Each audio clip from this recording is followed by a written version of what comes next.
이런 가운데 무역 적자가 14개월 연속으로 누적돼. 이건 뭐 얘네 임기 내내야. 그러니까 14개월 아니 당선 후부터 계속 이렇게 되는 거예요. 연속 적자가 된 이유는 윤석열이 당선된 지 14개월이 됐기 때문입니다. 이게 취임도 아니고 네. 당선하자마자 이 지랄이 되기 시작한 네. 거예요. 10여 개월이 되면 뭐 10개월째 계속 적자가 가겠죠. 네. 네, 무역 수지가 지난해 3월부터 이달까지 14개월 연속 적자입니다. 대중 무역 수지도 지난해 10월부터 이달까지 7개월 연속 적자를 이어가고 있는데요. 올 들어 이달 20일까지 누적 무역 적자를 보면 265억 8,400만 달러로 집계됐습니다. 지난해 연간 무역 적자의 55.6%에 해당할 만큼 아주 심각합니다. 지금 840억 달러가 된 거예요. 1년 2개월 만에 840억 달러요. 이게 얼마나 큰 돈인지 여러분 상상이 되십니까? 우리 국가 예산이 600억 달러인데요.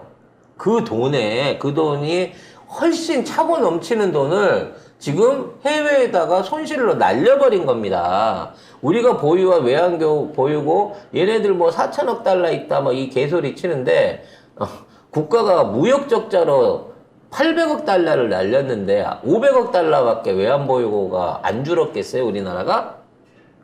제가 보기에는 이보다 2배는 줄었을 것 같은 느낌이 들어요. 그러게요. 1600억 달러 정도는 날아갔고 지금 2000억 달러 언저리에 와 있는 게 아닌가라는 생각이 듭니다. 국가별로 보면은 중국이 마이너스 26.8, 베트남이 마이너스 30.5, 일본이 마이너스 18.3 이렇게 줄었고 미국이 1.4 늘었고요. 유럽연합 EU가 전체 13.9가 늘었습니다. 그러니까 이제 중국을 배제하고 이제 중국 시대 끝났다고 미국이랑 EU에서 새로운 어떤 활로를 찾는다고 한 게 작년 나토 방문해갖고 했던 소리 아닙니까? 미국하고 EU하고 합쳐도 14, 15밖에 안 돼요. 안 늘었어. 그리고 중국이 마이너스 26.8이 줄었으니까. 그리고 애초에 우리나라 교역국 순위에서 1위가 중국이고 2위가 베트남 포함 아세안이었어요. 베트남도 마이너스 30이나 줄었네. 그러니까 그 우리나라 무역 1, 2위 국가를 다 날려버린 거고요. 이제는 러시아가 우리 10위거든요. 이제 러시아에 수출을 안 하겠대요. 전면적으로 금수 조치를 하겠답니다. 아니 러시아는 주는 대로 받겠다고. 물건만 주면 우리는 한국 거는 우리 점유율 100%돼서 괜찮아. 다 갖고 와 그러는데 우리가 자진해서 러시아의 수출을 봉쇄한대요. 기사 한번 보십시오.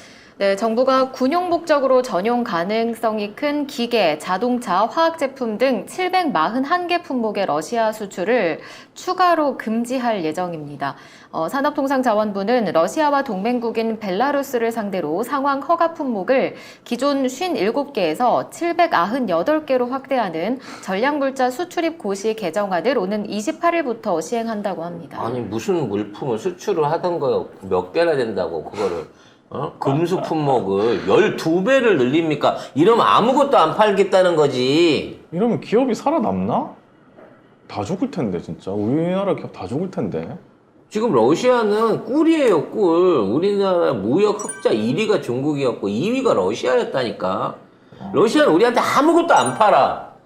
가스 조금 사할린 그 가스전에서 나오는 가스 일부 빼고는 다 우리 물건을 사주는, 우리로 따지면 호구 중에 호구, 봉 중에 봉이에요. 이게 옛날에 러시아에서 98년인가 러시아 붕괴됐을 때 다른 외국 기업이 다 나갔는데 우리나라 기업들만 거기 남아 있어가지고 버티고 있었어요. 네, 되게 버텨가지고 이뤄낸 게 지금까지 러시아가 우리나라를 계속 호의적으로 대했던 게 그것 때문이었거든요. 그래서 러시아에서 보면 우리나라 물품들, 가전제품 거의 다 우리나라 거고요.